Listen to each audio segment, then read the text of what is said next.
الحمد لله رب العالمين الرحمن الرحيم مالك يوم الدين أشهد أن لا إله إلا الله وأشهد أن محمدا عبده ورسوله أما بعد يا أيها الذين آمنوا اتقوا الله وقولوا قولا سديدا يصلح لكم أعمالكم ويغفر لكم ذنوبكم ومن يطع الله ورسوله فقد فاز فوزا عظيما فأعوذ بالله من الشيطان الرجيم بسم الله الرحمن الرحيم يا أيها الناس اتقوا ربكم الذي خلقكم من نفس واحدة وخلق منها زوجها وبث منهما رجالا كثيرا ونساء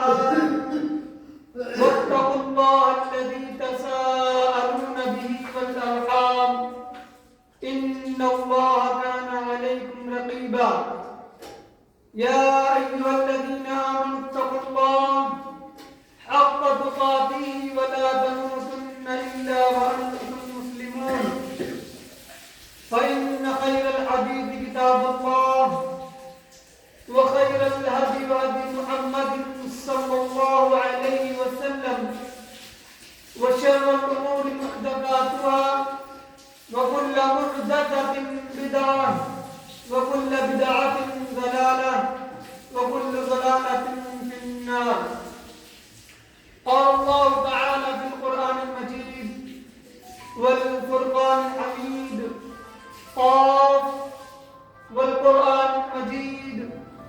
بل عجبوا أن جاءهم منذر منهم فقال الكافرون هذا شيء عجيب أئذا متنا وكنا ترابا ذلك رجل بعيد قد علمنا ما تنقص الأرض منهم وعندنا كتاب حفيظ بل كذبوا بالحق لما جاءهم فهم في أمر مريج أفلم ينظروا إلى السماء فوقهم كيف بنيناها وزيناها وما لها من فروج والأرض مددناها وألقينا فيها رواسي وأنبتنا فيها من كل زوج بهيج تبصرة وذكرى لكل عبد منيب وقال الله تعالى في القرآن المجيد يا أيها الذين آمنوا قوا أنفسكم وأهليكم نارا وقودها الناس والحجارة عليها ملائكة غلاظ شداد لا يعصون الله ما أمرهم ويفعلون ما يؤمرون وقال النبي صلى الله عليه وسلم ما من عبد يسترعيه الله الرعية يوم يموت وهو غاش لرعية حرم الله علیہ الجنہ. تمام تعریفات کبریائی و بڑائی اس وحدہ لا شریک کے لیے ہے جس نے ہمیں اس روئے زمین پر مبعوث فرمایا اور پیدا کر کے یوں ہی بھٹکتا ہوا لاچار نہیں چھوڑا بلکہ زندگی گزارنے کے لیے ہمیں قرآن و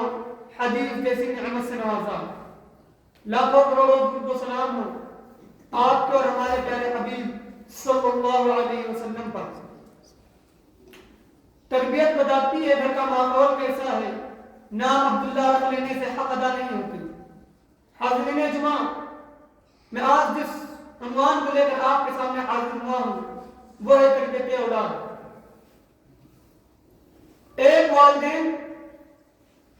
اپنے بچے کے بارے میں اگر یہ سوچے کہ ان کا بچہ بڑا ہو کر اچھی ایجوکیشن دی جائے, دنیاوی تعلیم سے انہیں نوازا جائے, انہیں اچھے اچھے کام سکھلائے جائیں, حتیٰ کہ دنیا کا ہر ایک کو ہنر سکھلایا جائے جس سے انہیں 60 سالہ 70 سالہ زندگی میں فائدہ ہو کہ ان کے بچے آگے چل کے ان کا سہارا بنیں گے. لیکن صرف دنیاوی ہی تعلیم ان کو دی جائے, دنیا کے بارے میں ہی صرف اگر ان کو بتایا جائے اور انہیں ایجوکیشن صرف دنیاوی ہی دی جائے تو یہ چیز غلط نہیں ہے, یہ بات بھی درست ہے.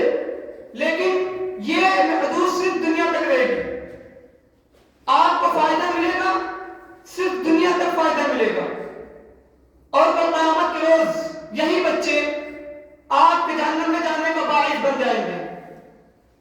لیکن ایک ماں باپ کو جو دنیا میں تھوڑی سی تکلیف سہ لیں، تھوڑا سا صبر کر لیں، اپنے بچے کو خود سے دور بھیج دیں اور انہیں آخرت کی تعلیم، قرآن و سنت کی تعلیم اس نیت سے دیں کہ ان کا بچہ کل روز جب بڑا ہو کر دین سیکھ کر آئے گا اور جو لوگ گمراہ ہوئے گھوم رہے ہیں انہیں قرآن اور حدیث کی باتیں بتائے گا، انہیں اللہ کی طرف واپس بلائے گا، انہیں اللہ رب العالمین کے بارگاہ میں لے کر آئے گا. تو اس میں کوئی شک نہیں کہ کل قیامت کے روز یہی بچے اپنے ماں باپ کے جنت میں جانے کا باعث بنیں گے. اور اولاد تو ماں باپ کے پاس امانت ہوتی ہے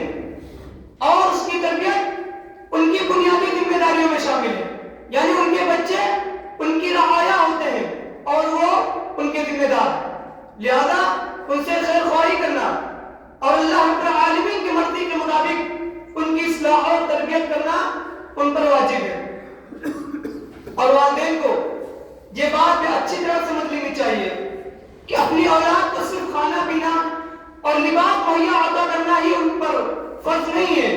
بلکہ اس کے ساتھ ساتھ دینی و اخلاقی تربیت کرنا بھی ان کا فریضہ ہے. جیسا کہ اللہ رب العالمین کا ارشاد ہے،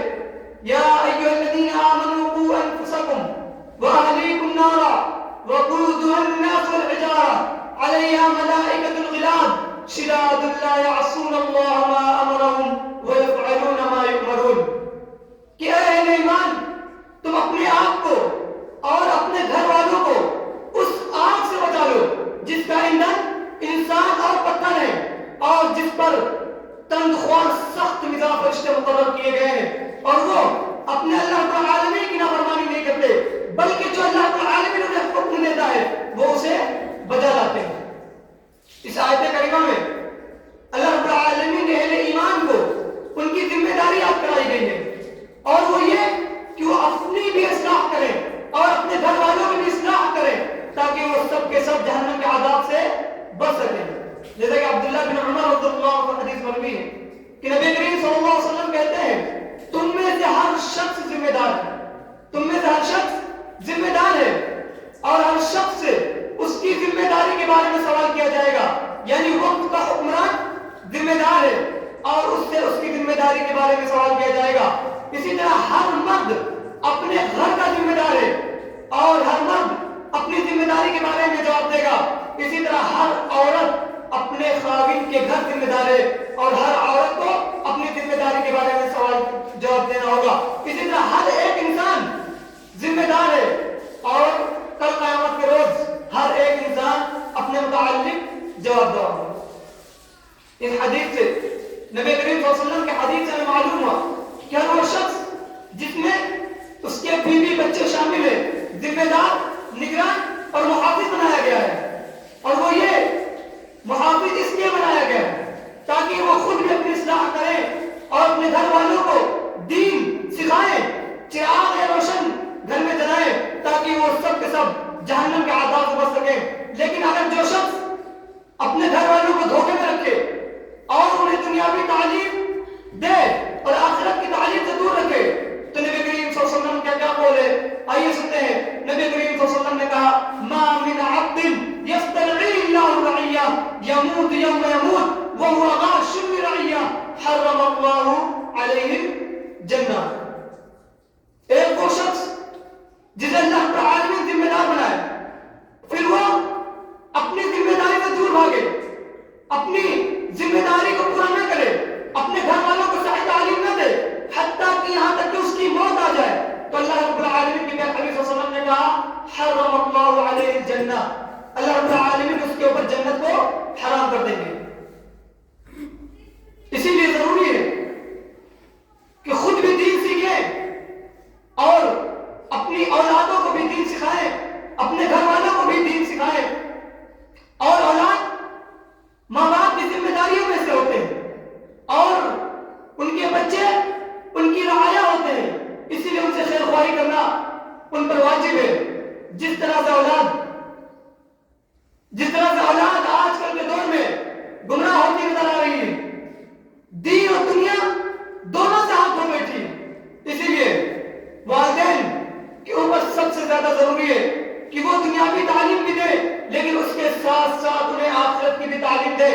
تاکہ کل قیامت کے روز وہ ان کے لیے فائدے مند ہو.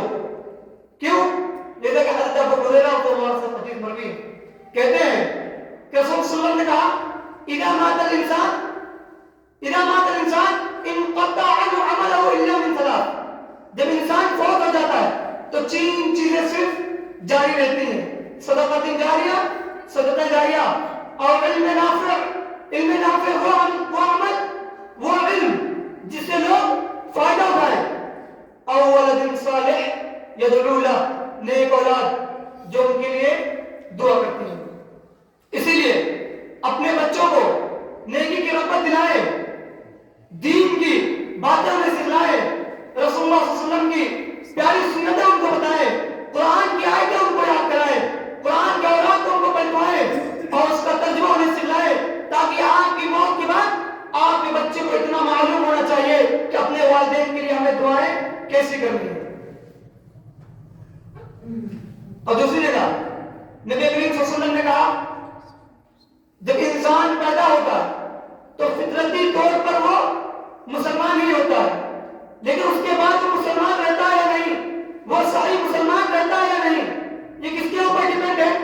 اس کے والدین کے اوپر ڈیپینڈ ہے. اگر اس کے والدین چاہے تو اس گھر کو منور دین کر سکتے ہیں، اور اگر چاہے تو اس کو کھنڈر کر سکتے ہیں. اس لیے والدین کے اوپر سب سے بڑی ذمہ داری ہے کہ وہ اپنے بچے کو دین سکھائے، اپنے بچے کو صبح اٹھائے، اپنے بچے کو نماز کا عادی بنائے. آگے حدیث آئے گی کہ جب 7 سال کے بچے ہو جائیں تو انہیں نماز پڑھنے کا حکم دے، اور جب 10 سال کی عمر ہو جائے اور اگر وہ نماز نہ پڑھے تو اس کے بنا پر انہیں مارے. آئیے دیکھتے ہیں حضرت لقمان نے اپنے بیٹے کو جو نصیحتیں کی، اللہ رب العالمین نے انہیں قرآن مجید میں ذکر کیا ہے. آپ اس میں اور اپنے بچے کو بھی سنائے. اللہ رب العالمین کا فرمان ہے وَإِذْ قَالَ لُقْمَانُ لِابْنِهِ وَهُوَ يَعِظُهُ يَا بُنَيَّ لَا تُشْرِكْ بِاللَّهِ إِنَّ الشِّرْكَ لَظُلْمٌ عَظِيمٌ. حضرت لقمان نے اپنے بیٹے کو نصیحت کرتے ہوئے کہا تھا اے میرے پیارے بچوں، اللہ رب العالمین کے ساتھ شرک نہ کرنا، یقیناً شرک بہت بڑا ظلم ہے. سب سے پہلی نصیحت میں حضرت لقمان نے اپنے بیٹے کو شرک سے منع کیا اور اسے بہت بڑا ظلم قرار دیا. اسی لیے اولاد کی تربیت میں سب سے پہلے انہیں ان کی عقیدے کی درستگی کرانی چاہیے، انہیں توحید کا مفہوم سمجھانا چاہیے، انہیں شرک اور اس کی موجودہ تمام شکلوں سے ڈرانا چاہیے تاکہ وہ اس سے پرہیز کرے، اور انہیں بتایا جائے پوری کائنات کا خالق و مالک، رزق دینے والا، نفع نقصان پہنچانے والی ذات صرف اللہ رب العالمین کی ہے. اسی لیے صرف اسی کے سامنے جھکا جائے، اسی سے مدد مانگی جائے، اسی کو پکارا جائے، اور تمام امیدیں صرف اسی سے وابستہ کی جائے، اور صرف دل میں اللہ رب العالمین کا خوف ہو، کسی فوج شدہ کا خوف نہ ہو. یہ اپنے بچوں کو سکھلائیں. اور دوسری نصیحت حضرت لقمان نے اپنے بیٹوں کو جو کی وہ یہ وَوَصَّيْنَا الْإِنسَانَ بِوَالِدَيْهِ حَمَلَتْهُ أُمُّهُ وَهْنًا عَلَى وَهْنٍ وَفِصَالُهُ فِي عَامَيْنِ أَنِ اشْكُرْ لِي وَلِوَالِدَيْكَ إِلَيَّ الْمَصِيرُ وَإِنْ جَاهَدَاكَ عَلَى أَنْ تُشْرِكَ بِي مَا لَيْسَ لَكَ بِهِ عِلْمٌ فَلَا تُطِعْهُمَا وَصَاحِبْهُمَا وَاتَّبِعْ سَبِيلَ مَنْ أَنَابَ إِلَيَّ ثُمَّ إِلَيَّ مَرْجِعُكُمْ فَأُنَبِّئُكُمْ بِمَا كُنْتُمْ تَعْمَلُونَ. کہ تمہاری ماں نے کمزوری کے باوجود کمزوری پر تمہیں حمل میں رکھا، اس کے بعد 2 سال تک تمہاری دودھ چلائی کی، تو یہ کہ تو میری اور اپنے ماں باپ کی شکر گزاری کر. لیکن اگر تمہارے ماں باپ، جملے پہ غور کرے کہ اگر تمہارے ماں باپ نے تم پر اس بات کا دباؤ ڈالے کہ تم مجھے چھوڑ کر اللہ رب العالمین کے ساتھ شرک کرو، یعنی اگر تمہارے ماں باپ بھی شرک کرنے کو کہتے ہیں تو ان کی بات نہیں مانی جائے گی، ان کی بات کو رد کر دیا جائے گا. ہاں دنیا میں تو ان کے ساتھ اچھے طریقے سے زندگی گزارنی ہے، لیکن باتیں صرف اللہ رب العالمین کی مانی جائے گی، جھکا صرف اللہ رب العالمین کے سامنے جائے گا. اگر ماں باپ دل میں اس بات کا حکم دے کہ آپ اللہ رب العالمین کی نافرمانی کریں تو ماں باپ کی باتیں نہیں مانی جائے گی. جیسا کہ اللہ رب العالمین کے پیارے حبیب صلی اللہ علیہ وسلم نے کہا کہ اللہ کی طاعت، اللہ کی نافرمانی، اللہ کی طاعت تو صرف نیکی ہے اور اس کے علاوہ کچھ نہیں، اور اللہ رب العالمین کی نافرمانی میں کسی کی بات نہیں مانی جائے گی. اور تیسری نصیحت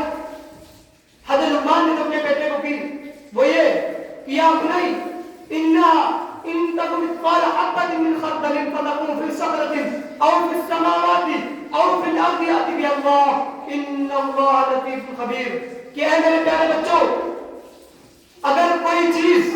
ایک رائی کے دانے کے برابر ہو، خواہ وہ کسی چٹان میں ہو یا زمین و آسمان میں ہو، اللہ رب العالمین اسے ضرور تم تک لائے گا، اور صرف اللہ رب العالمین ہی لا کر رہے گا. اس نے حضرت لقمان نے یہ نصیحت کی کہ یہ ہر ایک چھوٹی سے بڑی برائی اللہ رب العالمین جانتا ہے. اسی لیے اپنے بچوں کو نیکی کی طرف بلائے اور انہیں برائی سے ڈرائے تاکہ وہ محبت نیکیوں سے کرے اور برائی سے پرہیز کرے. اور حضرت لقمان نے اس کے بعد جو نصیحت کی وہ یہ کہ یا بنی اقم الصلاۃ وامر بالمعروف وانہا عن المنکر. حضرت لقمان نے اپنے بیٹے سے کہا میرے پیارے بچے، نماز قائم کرنا، نماز قائم کرنا، نیکی کا حکم دینا، برائی سے روکنا، اور اگر اللہ رب العالمین نے تم پر کوئی مصیبت نازل کر دی تو اس پر صبر کرنا. اتنی نصیحتوں میں سب سے پہلی نصیحت وہ یہ کہ اپنے بچے کو نماز پڑھنے کا حکم دے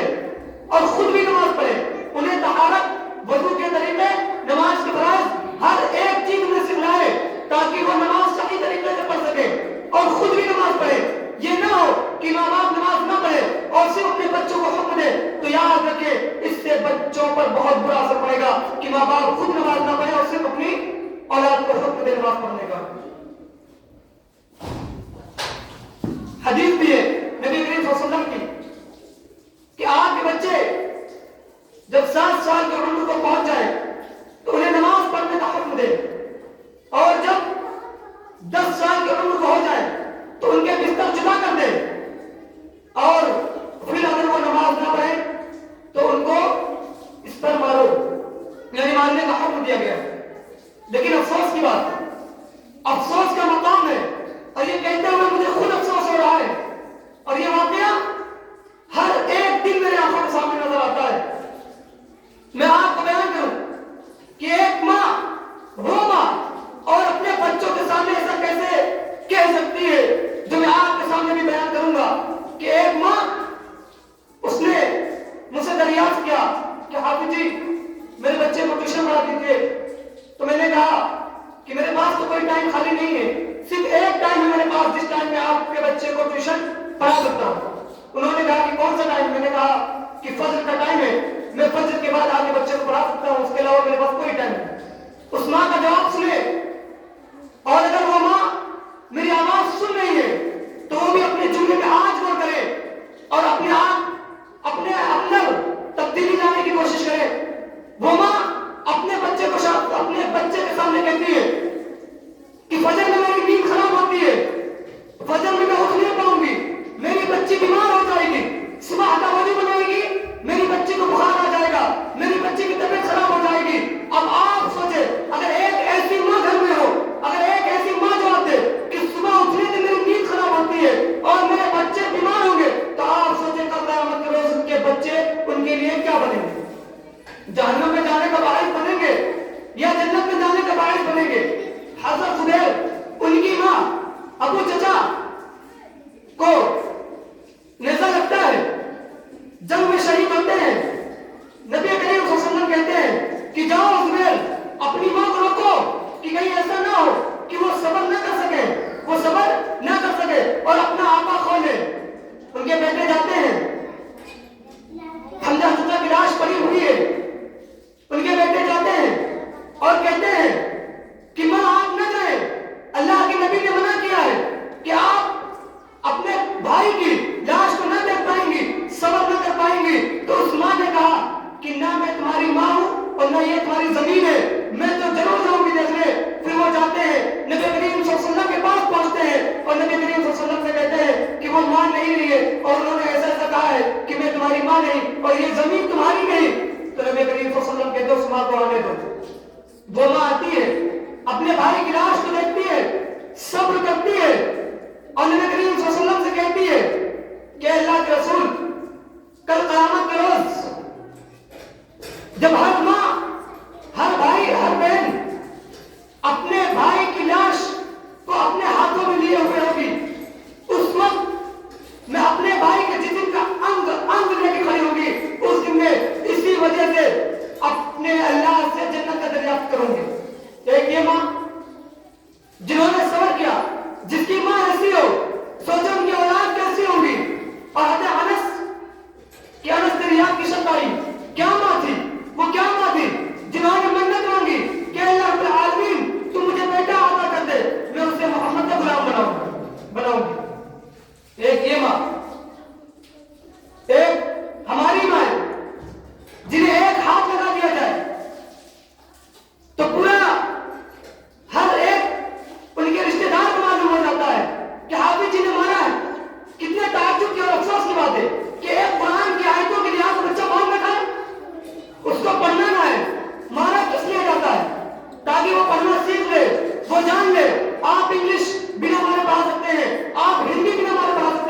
کچھ آپ نیچے کریں گے اور انگلش ہندی میں آپ پورا یوگدان دیں گے، لیکن قرآن کی آیتوں میں آپ کچھ نہیں کریں گے۔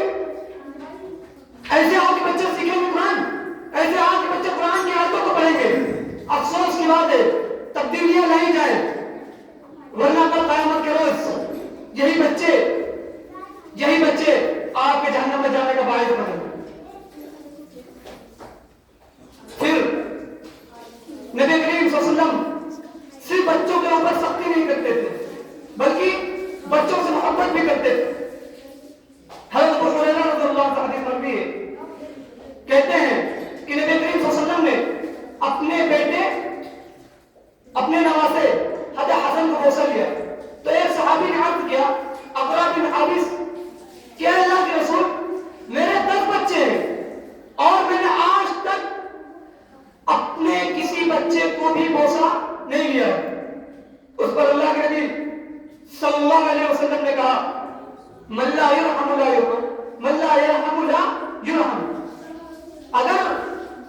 آپ یہ چاہتے ہیں کہ آپ پر رحم کیا جائے تو آپ بھی اپنے بچوں پر رحم کریں۔ اور اسی طرح دوسری حدیث حضرت عائشہ رضی اللہ عنہ مروی ہے، کہتی ہے کہ نبی کریم صلی اللہ علیہ وسلم کے پاس کچھ دیہاتی آئے، انہوں نے عرض کیا کہ اللہ کے رسول کیا آپ اپنے بچوں کو بوسہ لیتے ہیں، پیار کرتے ہیں؟ تو انہوں نے کہا جی، اور صحابہ کرام نے کہا جی ہاں ہم لوگ کرتے ہیں، اپنے بچے کو بوسہ لیتے ہیں، ان سے محبت کرتے ہیں، ان کے ساتھ ناانصافی نہیں کرتے۔ تو وہ لوگوں نے کہا، ان دیہاتیوں نے کہا کہ ہم نے تو ایسا کبھی نہیں کیا۔ تو نبی کریم صلی اللہ علیہ وسلم نے کہا کہ اس میں کیا کروں اگر اللہ رب العالمین نے آپ کے دل سے محبت کو چھین لیا؟ اسی لیے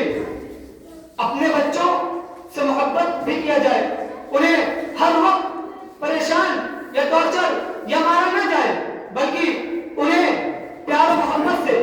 اپنے پاس بلا کے، اپنے بغل میں بٹھا کے خود قرآن پڑھے تو اپنے بچے کو گود میں لے کر قرآن پڑھے، خود نماز پڑھے تو اپنے بچے کو اپنے بغل میں لے کے نماز پڑھے، انہیں سکھائے ہر ایک باتیں جو اللہ رب العالمین نے اور نبی کریم صلی اللہ علیہ وسلم نے ہم لوگوں تک پہنچائی ہے وہ آپ اپنے بچوں تک پہنچائے، اور اپنے بچوں کو جو نصیحتیں کریں اس پر خود بھی عمل کرتے ہوئے نصیحتیں کریں۔ ایسا نہ ہو کہ آپ اپنے بچوں کے سامنے گالیاں دیں، آپ اپنے بچوں کے سامنے ہر ایک غلط کام کریں، آپ نے بچوں کے سامنے ٹی وی سیریلیں دیکھیں، آپ اپنے بچوں کے سامنے گانے سنیں اور پھر آپ اپنے بچوں سے یہ کہیں کہ آپ گانا نہ سنیں،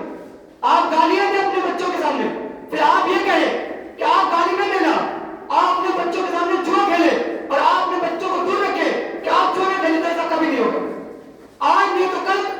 وہ آپ کے نقش قدم پر چلیں گی۔ اسی لیے ضروری ہے کہ پہلے اپنے اندر ایمان پختگی لائیں، اپنے اندر تبدیلیاں لائیں، پھر اپنے بچوں کو سکھلائیں۔ اور ضروری ہے کیوں؟ کیونکہ اگر ہر ایک انسان یہ چاہتا ہے کہ مرنے کے بعد اس کی اولاد ان کے لیے دعا کرے، صدقہ جاریہ بن کے ان کے لیے ثواب پہنچائے، تو ضروری ہے کہ اپنے بچوں کو دین اور اسلام سکھلائے۔ آخر میں اللہ رب العالمین سے دعا کروں کہ اللہ رب العالمین ہم سب کو نیک اور صالح اولاد سے نوازے، آمین وآخر دعوانا